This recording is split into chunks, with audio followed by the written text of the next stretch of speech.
Emotional resilience issues can emerge at a very young age, but as a parent, you can help build that strength and that passion and that courage that they need in order to have a wonderful, successful life. But what does that look like, and how do we raise emotionally resilient kids? Let's take a look at that in this video. Emotional resilience is one of the most important attitudes your kids can cultivate, and this is what allows them to move past challenges and explore all avenues to solve problems they encounter on their own. With that said, though, emotional resilience depends on several factors, namely family support, a positive self-perception, flexible communication, problem solving, and the ability to manage intense feelings and impulses. The most important aspect that I want to talk about first is modeling resilience for your children, because how you act in stressful situations is how your children are going to mirror those emotions when things come up. For instance, if you're waiting in a long line or a long queue at the grocery store, how you deal with that is what is most important. And if you're frustrated or you're in a stressful situation or your kids are out of control and it's chaos like these summer months, you have to take those deep breaths and remember that they're watching your every move. So how you model and how you respond to stressful situations is something that is most important to show them what emotional resilience looks like and how they're to deal with stressful situations when that time comes for them. Number 2. Don't take over for your child. I know as a parent, I struggle with this too. And when my child struggles, I want to swoop in and help them automatically and solve the problem for them.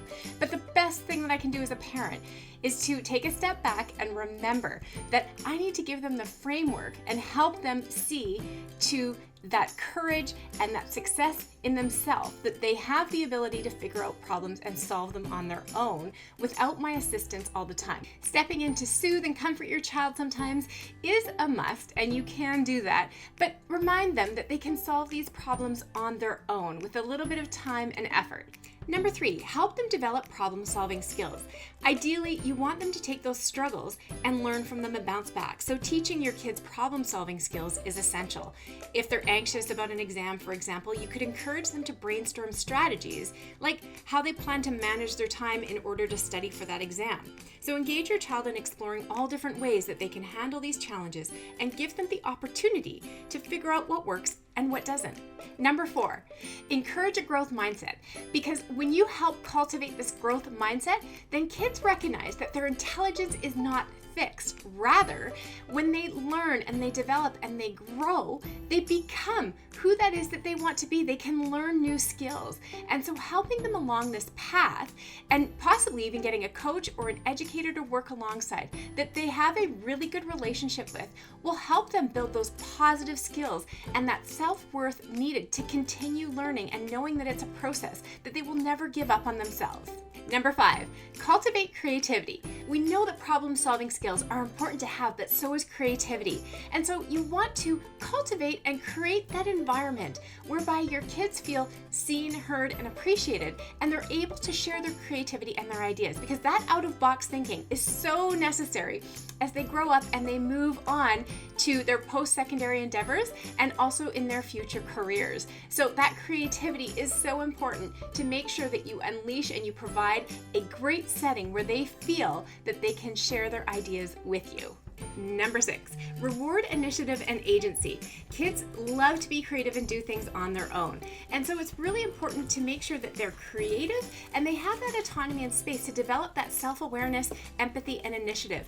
And so rewarding your kids by allowing them to understand that there's not external rewards like grades or money, but it's more the internal rewards of knowing that you've done a great job, that you feel successful, that you've possibly done something for someone else, like Jaden has made a card for his brother's 25th birthday today.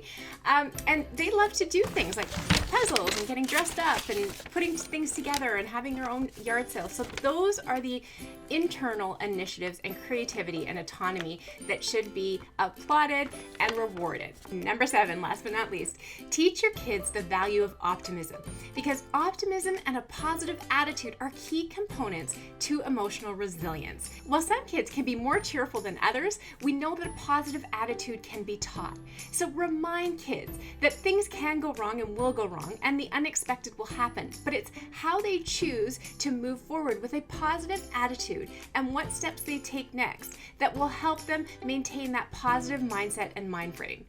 Now, let's recap the intricacies of how to raise emotionally resilient kids, and there were 7 different points. Number 1, I talked about model resilience for your children. Number 2, don't take over. Number 3, help your child develop problem-solving skills. Number 4, encourage a growth mindset. Number 5, cultivate creativity. Number 6, reward initiative and agency. And number 7, teach them the value of optimism.